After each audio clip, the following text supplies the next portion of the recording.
E aí pessoal, sou Emanuel do PET Engenharia Elétrica da UFSM e hoje eu vim trazer a próxima aula do nosso mini curso de Arduino básico. Hoje nós vamos estar falando sobre comunicação I2C. Bom, vamos começar entendendo o que é o protocolo I2C. O I2C é uma forma de comunicação entre dois microcontroladores. Assim a gente consegue transferir dados de um para o outro. Para o I2C funcionar, um dos nossos microcontroladores vai ter que fazer o papel de mestre, enquanto o outro faz o papel de escravo. Ou seja, um dos dois Arduinos que a gente vai utilizar na comunicação, ele vai mandar em todas as operações que acontecem. Ele que vai falar quando que os dados vão ser transmitidos. No I2C a gente pode criar barramentos com um mestre e vários escravos, e até com mais de um mestre. No protocolo I2C, tanto o mestre quanto o escravo conseguem enviar dados e informações, mas o escravo só irá enviar a informação quando o mestre pedir. E o mestre pode enviar para o escravo a qualquer hora, e o escravo tem que estar preparado para receber essa informação. Vamos fazer assim, vamos definir um desses Arduinos como mestre e o outro como escravo. E vamos enviar um dado do mestre para o escravo. Para fazer a conexão I2C é muito simples, a gente precisa conectar entre os Arduinos dois pinos analógicos. Vamos usar, por exemplo, aqui os pinos A5 e A4. Então vamos conectar o A5 de um dos Arduinos no A5 de outro Arduino. E vamos conectar o pino A4 no pino A4 do outro Arduino. E a gente não pode esquecer também de conectar as referências. Vamos conectar o GND dos dois para que eles tenham a mesma referência. E a conexão do I2C é só isso aí.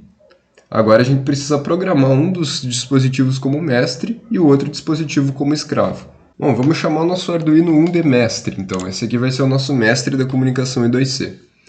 A comunicação I2C no Arduino tem uma biblioteca específica que facilita bastante a nossa vida. Então a gente vai usar aqui a biblioteca Wire. Então vamos dar aqui um include wire.h. E vamos criar uma variável então para a gente transmitir. A transmissão em I2C ela acontece no formato de bytes. Então para a gente mandar um valor inteiro em 1 byte a gente não deve ter problema. Agora para mandar, por exemplo, um valor com vírgula, um valor float, a gente não vai conseguir fazer esse envio direto. A gente vai ter que converter ele em 4 bytes e enviar byte por byte. Vamos ver isso aí mais adiante. Bom, vamos começar aqui a configurar o setup da nossa comunicação I2C. Primeira coisa que a gente pode fazer é colocar um pequeno delay para esperar a conexão com o escravo acontecer. Vamos botar um delay de 500 milissegundos, por exemplo. Esse valor a gente pode ir ajustando se necessário, mas como aqui a gente não tem nenhum requisito de tempo de operação, é tranquilo, vamos botar esse 500. Outra coisa que a gente pode fazer para ir acompanhando os dados que estão sendo lidos é estabelecer uma comunicação serial com o computador para poder utilizar o monitor serial.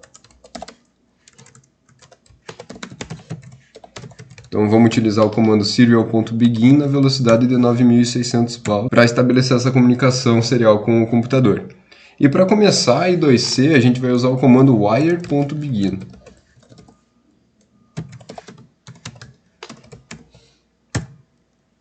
Bom, a comunicação I2C a gente vai configurar toda ela aqui no void setup e no loop a gente só vai deixar um delay. No protocolo I2C, os escravos participantes da comunicação têm um endereço. Então, se a gente tivesse mais Arduinos aqui nesse barramento I2C, a gente ia poder definir para qual Arduino a mensagem está sendo enviada através do endereço dele. Vamos configurar, por exemplo, esse nosso escravo aqui com o endereço 1. Então a gente vai começar aqui dentro do setup mesmo, utilizando o comando para começar a transmissão. Vai ser o nosso comando wire.beginTransmission.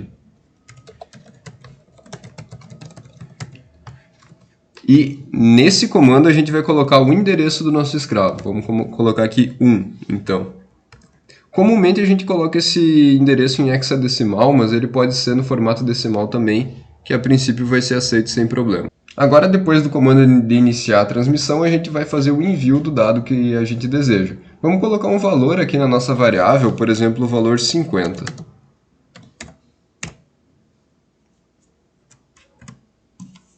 E agora vamos dar um comando para enviar esse valor que a gente definiu.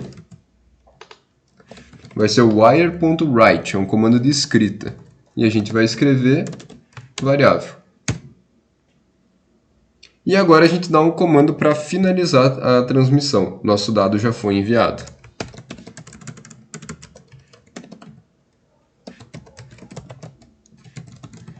Nosso comando vai ser wire.endTransmission. E agora a nossa transmissão já está encerrada e aqui no loop a gente deixa só um delay.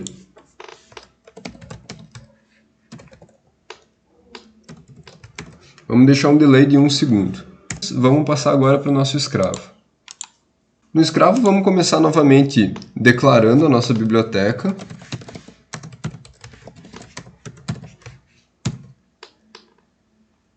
Vamos declarar também a variável que a gente vai receber. Outra coisa que a gente vai precisar declarar aqui na comunicação I2C é a quantidade de bytes que a gente espera receber. No caso aqui a gente sabe que a gente está enviando o número 50 e isso aí vai chegar em 1 byte. Então vamos criar um inteiro chamado quantidade de bytes. E vamos atribuir para ele valor igual a 1. Bom, dentro do nosso setup a gente pode começar criando uma comunicação serial com o computador para imprimir os valores que estão chegando, para a gente conseguir ter uma leitura boa do que está acontecendo, para saber se o nosso valor realmente está chegando aqui. Vamos começar então uma comunicação serial em 9600 baud. E aí agora também vamos começar a nossa comunicação I2C. Ela é muito o jeito de fazer é muito semelhante ao jeito de configurar o mestre. A gente vai começar pelo comando wire.begin, só que aqui no argumento dele, ao invés de deixar vazio, que nem a gente deixou no mestre, a gente vai colocar o endereço do nosso escravo, que no caso aqui é 1. E aí agora a gente vai configurar uma interrupção que vai acontecer quando o nosso escravo receber o dado do mestre. Essa interrupção vai vir da função wire.onReceive. E essa função aqui vai receber como argumento outra função, que vai ser onde a gente vai configurar o que vai acontecer. E essa outra função a gente vai chamar de ReceiveEvent. Bom, aqui dentro do loop, então, a gente pode só deixar um delay novamente. Vamos deixar um delay de 1 segundo. E agora, fora do loop, a gente configura a nossa função ReceiveEvent. Essa função não vai retornar nada, então vai ser void. E o argumento dela vai ser a quantidade de bytes.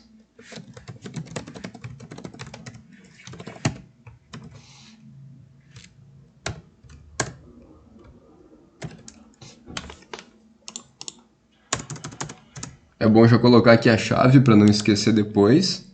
E vamos começar a escrever essa função. O que a gente quer que aconteça? A gente quer que a nossa variável receba a leitura, receba o que o mestre está enviando. Então a gente vai usar a função de leitura wire.read.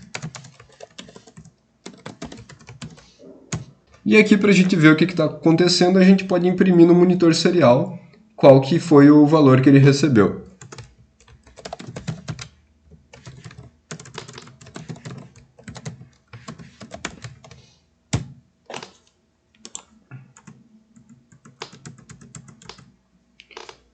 E o nosso código para o envio do inteiro seria só isso aí, bem simples. Vamos simular e ver como fica? Bom, aqui, antes faltou colocar aqui que a nossa quantidade de bytes aqui da nossa função é um inteiro. Tem que colocar isso aqui, senão ele não vai rodar. Vamos colocar um int aqui. Aí a gente pode rodar e vamos ler o nosso monitor serial para ver qual valor foi recebido. Ó, foi recebido o valor 50. Como não está em loop, ele enviou só uma vez. Então é isso aí, para enviar um número inteiro por I2C é dessa forma. Agora vamos pensar como seria enviar um dado de ponto flutuante, ou seja, um número com vírgula, um float. Como a gente envia bytes, a gente não vai conseguir enviar um float diretamente. E o melhor jeito de enviar um dado float é utilizando 32 bits. Então a gente vai utilizar 4 bytes para conseguir enviar esse valor com vírgula, um número com vírgula. E aí a gente vai ter que fazer uma lógica para dividir esse valor em 4 bytes, enviar esses 4 bytes um por um, depois juntar esses 4 bytes no nosso valor float. Vamos fazer isso aí então agora. Vamos vir aqui no nosso Arduino 1. A gente pode trocar aqui a nossa variável para float. Vamos utilizar um número com vírgula então.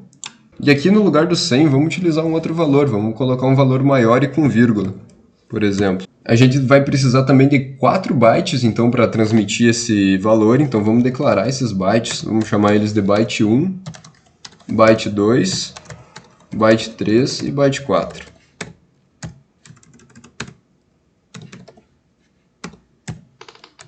E vamos criar também uma variável auxiliar que vai nos ajudar nessa conversão. E ela vai ser um número inteiro sem sinal. Então, ele vai ser um signed int.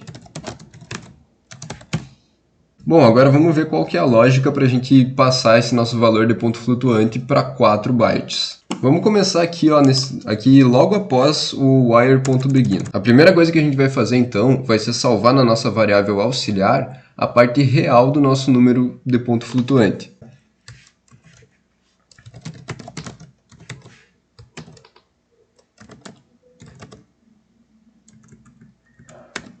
Então, vamos atribuir a nossa variável auxiliar só a parte real do nosso número, ou seja, 32.675. E agora, vamos salvar esse valor no nosso byte 2.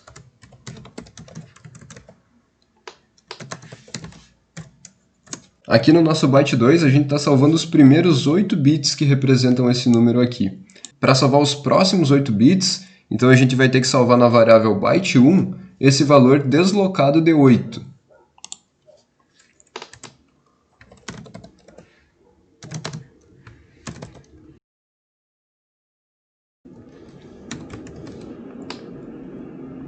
Então, com esse comando aqui, a gente está salvando os últimos 8 bits da nossa variável, da parte real da nossa variável. Vamos ir agora para a parte fracionária dela, para os números depois da vírgula. O que a gente tem que lembrar é que na nossa variável auxiliar está salvo o valor inteiro do número que a gente quer passar para bytes. Então, se a gente pegar o nosso número menos o valor inteiro dele, a gente vai ter só a parte depois da vírgula. Então, vamos fazer isso aqui. Vamos dizer que variável, a gente pode usar aqui a notação menos igual auxiliar. O que quer dizer esse menos igual? Quer dizer que a nossa variável vai receber ela mesma menos o auxiliar. E essa estrutura aqui do menos igual dá para fazer com qualquer operador. Inclusive aqui vamos utilizar o vezes agora. A gente agora está com o número aqui 0,897. E a gente vai passar esse número para o lado inteiro. Então vamos multiplicar ele por 10.000 para tudo ser deslocado para antes da vírgula.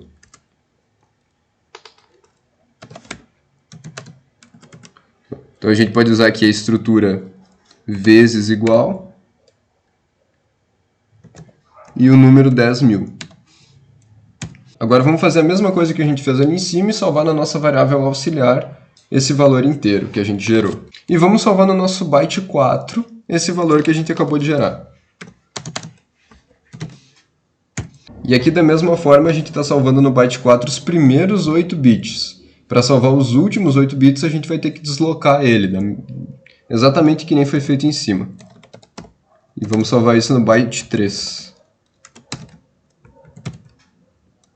Pronto, agora a gente já salvou em 4 bytes cada uma parte do nosso número. E a gente vai fazer a transmissão deles byte por byte. Vamos chegar aqui então na nossa função de escrita e vamos fazer uma para cada byte que a gente vai usar. E aqui no programa do mestre é isso aí. A gente está enviando agora 4 bytes, que esses bytes vão compor o nosso número de ponto flutuante. Vamos vir agora no programa do escravo e vamos interpretar esses bytes que estão chegando. Vamos mudar aqui a nossa variável para float, né? Vamos manter essa nossa quantidade de bytes aqui. Vamos declarar os nossos bytes que estão chegando. E vamos declarar também o nosso auxiliar. Da mesma forma, ele é um inteiro sem sinal. E agora aqui na nossa interrupção, quando a gente faz a leitura, ao invés da gente salvar na nossa variável, que nem a gente fazia antes, a gente vai ler byte por byte. E o envio por I2C ele é feito byte por byte. Então é só a gente colocar aqui na mesma ordem que ele vai receber e vai colocar o byte 1 no lugar e vai colocar cada byte no seu lugar certo. E aí agora vai entrar a nossa lógica de juntar esses bytes no nosso número de ponto flutuante. Primeira coisa que a gente vai fazer, a gente vai utilizar o nosso auxiliar. Primeira coisa que a gente vai fazer agora vai ser usar o nosso auxiliar para compor os números que vêm depois da vírgula.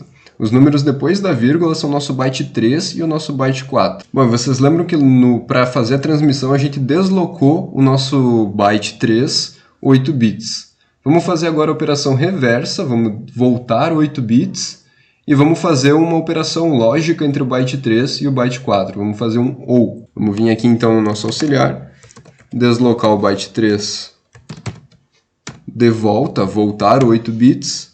E a operação OU a gente faz com esse símbolo aqui, que fica no teclado ali perto do Shift, vocês devem achar. Então a gente vai fazer a composição no auxiliar do byte 3 com o byte 4 para formar os nossos números que vêm depois da vírgula. E vamos salvar ele na nossa variável no formato float. Lembra que antes a gente tinha multiplicado a nossa parte fracionária por 10.000 para trazer para frente da vírgula? Agora a gente divide por 10.000 para levar novamente para trás da vírgula. Então vamos salvar isso aí na nossa variável já. No formato de ponto flutuante, a gente vai ter o nosso auxiliar vezes 0.0001. E assim já está feita a parte fracionária. Vamos fazer agora com a parte inteira. É a mesma lógica, vamos fazer a composição do byte 2 e do byte 1. Aqui só é o byte 1 que a gente deslocou 8, né? Não é o byte 2. E agora aqui na nossa variável está salvo o nosso valor depois da vírgula. Vamos somar o valor inteiro que a gente vai ter o nosso float pronto. Já a nossa variável vai ser o valor anterior dela, que era só a parte depois da vírgula, somando com o valor inteiro, e assim está composto o nosso float. E a última alteração que a gente tem que fazer aqui nesse código é trocar a quantidade de bytes. Antes a gente estava recebendo somente 1 byte quando o número é inteiro, mas para compor o número de ponto flutuante a gente está usando 4 bytes. Então vamos vir aqui na função e vamos trocar para 4. Aqui um errinho que deu. Antes aqui estava declarado como bytes. Não vai aquele S não. Byte é o formato, então é byte, byte 1, byte 2, byte 3, byte 4. Só corrigir isso aí deve dar tudo certo. Vamos ver no nosso monitor serial agora. Ó, aqui deu para ver que o nosso número chegou, então nossa comunicação serial com o float está funcionando. É importante que a gente saiba usar o float, porque no nosso projeto final a gente vai querer enviar o dado de temperatura por I2C. E a princípio é isso aí. Eu vou estar encaminhando para vocês esse programa todo comentadinho aqui no Tinkercad mesmo. E qualquer dúvida vocês podem mandar um e-mail para o Pet ou procurar nós nas redes sociais. E é isso aí, pessoal. Valeu, até mais.